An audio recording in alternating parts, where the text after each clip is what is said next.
Friday, September 16th, 1955. 6:07 p.m. Bumpy Johnson walked into Small's Paradise on 135th Street, nodded to the bartender, ordered his usual cognac, and sat at his corner table.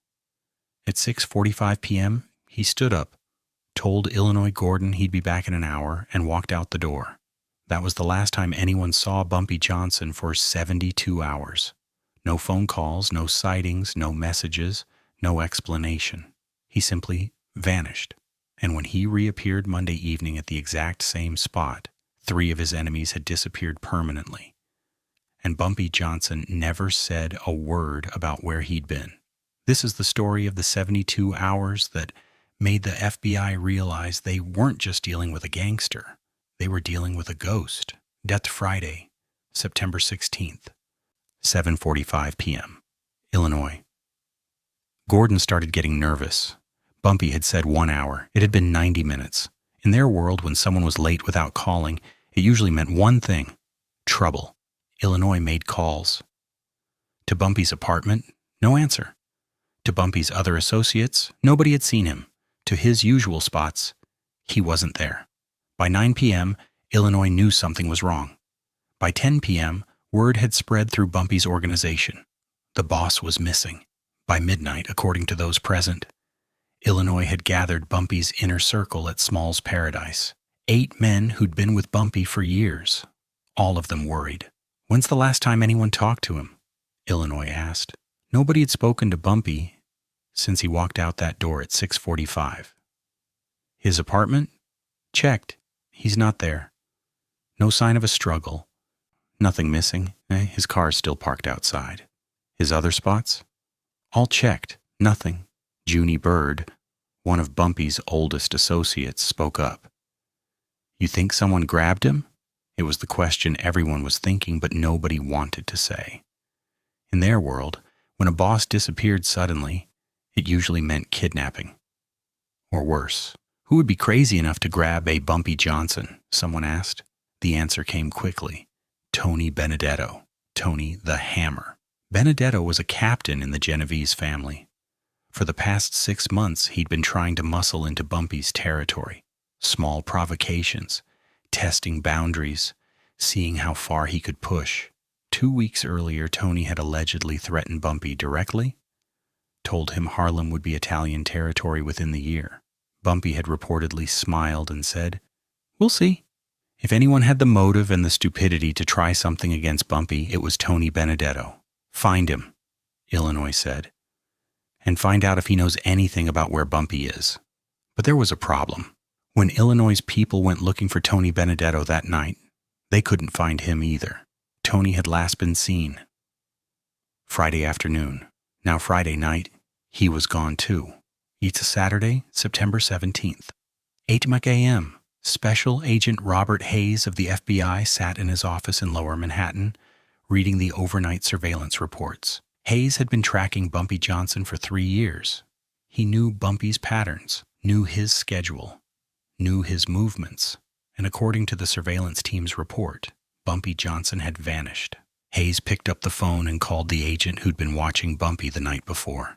"Agent Morrison, your report says the subject left Small's Paradise at 18:45 and didn't return. Where did he go?" "Unknown, sir. We lost him." Hayes' jaw tightened. "How do you lose Bumpy Johnson?" "He walked out, turned a corner, and was just gone. We checked the usual spots. Nothing. It's like he evaporated." Hayes hung up and sat back in his chair, thinking. In 3 years of surveillance, this had never happened. Bumpy was predictable, routine-oriented. You could set your watch by his movements, and now he was just gone. Hayes made a decision. He called in his full team and initiated what the FBI would later call Operation Ghost Hunt. "I want every informant activated. I want eyes on every location Bumpy Johnson has ever been. I want phone taps checked, surveillance footage reviewed, witnesses interviewed. Find him." But as the hours passed, the FBI found exactly what Illinois Gordon had found. Nothing. No hospital admissions under Bumpy's name or known aliases. No arrests. No body in the morgue. No reports of violence. No ransom calls. Bumpy Johnson had simply ceased to exist. It's Sunday, September 18th, 10:30 a.m. While the FBI and Bumpy's organization searched frantically, something else was happening. Tony Benedetto's wife called the 28th Precinct to report her husband missing. Tony had left home Friday afternoon saying he had a meeting. He never came back. No phone call, no message, nothing. The police took the report, but didn't investigate aggressively. Italian mobsters going missing wasn't exactly a priority, but Special Agent Hayes noticed. When he saw the missing persons report cross his desk Sunday afternoon, his instincts kicked in. Bumpy Johnson disappears Friday night. Tony Benedetto disappears Friday afternoon. Both gone at the same time? Hayes didn't believe in coincidences. Sunday, 4:30 p.m. Hayes got another call. This one from an NYPD detective. Agent Hayes, you were asking about missing persons connected to organized crime? Yeah, we got another one. Street name Snake? Mid-level operator, works the numbers in Harlem. His girlfriend filed a report. Says he left Saturday night and never came back. Hayes felt a chill run down his spine. What's Williams' connection to Bumpy Johnson? Bad blood. Williams has been trying to undercut Bumpy's operations for months, trying to steal his runners. 2 enemies of Bumpy Johnson, both missing, both disappeared. While Bumpy himself was gone, Hayes made a note in his file. Bumpy Johnson, whereabouts unknown. 2 known enemies also missing. Coincidence or something else? The Monday, September 19th, 11 a.m.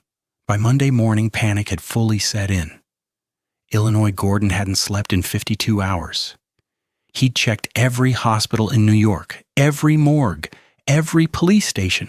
He'd called in every favor he had, talked to every informant, checked every possible location. Nothing.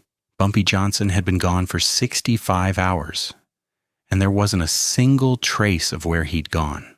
Then, at 11:15 a.m., Illinois got a phone call.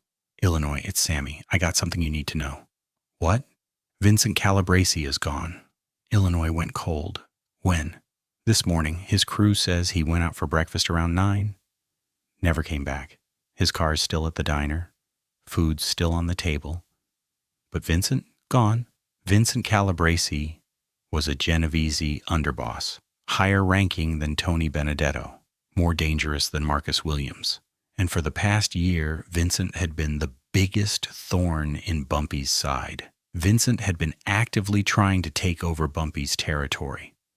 Not subtle provocations like Tony, not small-time stealing like Marcus. Vincent was planning a full takeover. Word on the street was that Vincent had a meeting scheduled with the commission to formally request permission to move on Harlem. That meeting was supposed to happen Tuesday. Now Vincent was missing. 3 enemies, all gone. All while Bumpy himself was nowhere to be found. Illinois sat in his office, a terrible realization dawning. Wherever Bumpy was, whatever he was doing, people were disappearing. And the timing was too perfect to be coincidence. But how? How could Bumpy make 3 men vanish? He himself was invisible. Yak Monday, September 19th, 6:15 p.m. Illinois Gordon sat at the bar in Small's Paradise, exhausted, worried, running out of options. Exactly 72 hours after Bumpy had walked out that door, Illinois heard a familiar voice behind him. You look tired, Illinois. Illinois spun around. Bumpy Johnson stood there, wearing a fresh suit, looking completely calm, as if he'd just stepped out for a walk. Illinois stared at him, unable to speak for a moment. Where the hell have you been? Illinois finally managed. Bumpy walked to his usual table and sat down. Away. Away? Bumpy, we've been looking for you for... The whole organization has been tearing the city apart. The FBI is running a manhunt. Where were you? Bumpy ordered a cognac from the bartender, took a sip, and looked at Illinois with an expression that was impossible to read. I was taking care of some business. What business? What could be so important that you disappear for 72 hours without telling anyone? Bumpy didn't answer directly. Instead, he asked, Tony Benedetto? Marcus Williams? Vincent Calabresi, you heard anything about them? Illinois went pale. They're gone, all three, disappeared over the weekend. Disappeared, Bumpy repeated, as if tasting the word. Interesting. Bumpy, did you... Bumpy raised a hand, cutting him off. Illinois, let me give you some advice. Sometimes the less you know about where I've been, the safer you are. You understand? Illinois understood perfectly. 3 enemies had vanished. Bumpy had been gone at the exact same time. And now Bumpy was sitting here, calm as could be with the perfect alibi. Nobody could place him anywhere near any crime, because nobody could place him anywhere at all. Are they coming back? Illinois asked quietly. Bumpy took another sip of cognac. No, I don't believe they are. Special Agent Hayes got the news Monday night. Bumpy Johnson had reappeared at Small's Paradise, same place he'd vanished from, acting like nothing had happened. Hayes immediately sent agents to question him. Bumpy was cooperative, almost friendly. Mr. Johnson, where have you been for the past 72 hours? Away. Can you be more specific? Not really. We need to know your whereabouts. 3 men connected to organized crime have gone missing. I heard about that. Terrible thing. Did you have anything to do with their disappearances? How could I? I wasn't even in the city. Where were you? Like I said, away. The FBI agents tried everything. Of obstruction charges, promises of leniency, pressure tactics. Bumpy didn't budge. I went away for the weekend, personal business, and now I'm back. That's all I have to say. We'll get a warrant. Search your properties. Find evidence. Search all you want, Bumpy said calmly. You won't find anything, because I didn't do anything. I was away. And whatever happened to those 3 gentlemen, it happened while I was gone, which means I couldn't have been involved. It was the perfect alibi. Bumpy Johnson had no witnesses placing him at any crime scene. No physical evidence, no paper trail, no nothing. Because for 72 hours, Bumpy Johnson simply hadn't existed. It's Tony Benedetto, Marcus Williams, and Vincent Calabresi were never found. No bodies, no evidence, no witnesses to what happened to them. The FBI investigated for months. They searched properties, interviewed hundreds of people, followed every lead. Nothing. It was as if 3 men had simply been erased from existence. The official FBI file on the case, which would be declassified decades later, contained a note from Special Agent Hayes. Subject Johnson disappeared for approximately 72 hours. During that time, 3 known enemies also vanished. Timeline is too coincidental to ignore. However, no evidence links Johnson to any crime. He has perfect alibi. He was nowhere. Recommend case remain open but suspend active investigation pending new leads. The case was never solved. In the years after, people in Harlem's underworld developed theories about where Bumpy had been and how he'd managed to make 3 men disappear while having a perfect alibi. Some believed Bumpy had an underground safe house. Literally underground, a hidden location where he could disappear completely. From there, he coordinated the hits on his enemies while staying completely invisible. Others thought Bumpy had left New York entirely, went to Philadelphia or Boston or even further, had associates in those cities handle the disappearances, while he was provably elsewhere.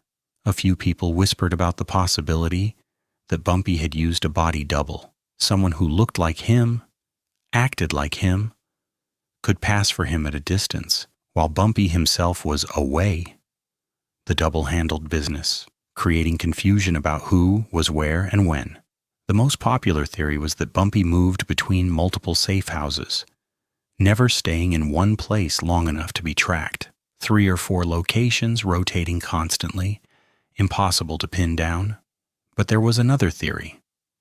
One that Illinois Gordon reportedly believed, but never confirmed, that Bumpy had planned the entire thing months in advance, that he'd identified his 3 biggest enemies, gathered intelligence on their patterns, set up the infrastructure to eliminate them, and then deliberately made himself disappear to create the perfect alibi, that for 72 hours, Bumpy Johnson had ceased to exist specifically so he could eliminate his enemies without any possible way to connect him to the crimes. And it had worked perfectly. Whether any of these theories were true, the message was received loud and clear throughout New York's underworld. You couldn't find Bumpy Johnson when he didn't want to be found. You couldn't track him, couldn't predict him, couldn't pin him down. And if you were his enemy, you should be very, very careful. Because if Bumpy decided to make you disappear, he could do it in a way that would make it impossible to prove he'd been involved. After September 1955, challenges to Bumpy's authority in Harlem dropped dramatically. Nobody wanted to be the next Tony Benedetto, the next Marcus Williams, the next Vincent Calabrese. Nobody wanted to end up on Bumpy's list and then simply cease to exist. What really happened during those 72 hours? Where was Bumpy Johnson? How did 3 men vanish? The truth is, nobody knows. Bumpy never told Illinois, never told his closest associates, never explained to anyone where he'd been or what he'd done. According to his wife, Mamie, Bumpy came home Monday night, took a shower, had dinner, and went to bed. And when she asked him where he'd been, he smiled and said, "Taking care of business." That was all. Taking care of business.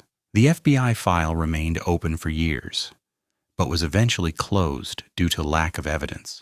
The missing persons cases for Tony Benedetto, Marcus Williams, and Vincent Calabrese were never solved, and Bumpy Johnson took the truth to his grave when he died in 1968. This story, told and retold in Harlem for decades, exists in that space between documented fact and legend. What we know for certain, Bumpy did disappear for a period in the 1950s. 3 enemies did vanish around the same time. The FBI did investigate. No evidence was ever found, whether it happened exactly as described, the precise 72-hour timeline, the specific enemies, the FBI manhunt. These details come from accounts passed down over the years. But the lesson is real. Bumpy Johnson understood that the best alibi isn't a good explanation of where you were. It's having no explanation at all, being nowhere, being a ghost. And for 72 hours in September 1955, Bumpy Johnson proved that he could disappear so completely that even the FBI couldn't find him. And when he came back, his enemies were gone. That's power that transcends anything physical. That's the ability to operate in a dimension law enforcement couldn't even access. That's what made Bumpy Johnson untouchable. If this story showed you a different kind of power, the power to simply vanish, hit that like button right now. Subscribe to Bumpy Johnson.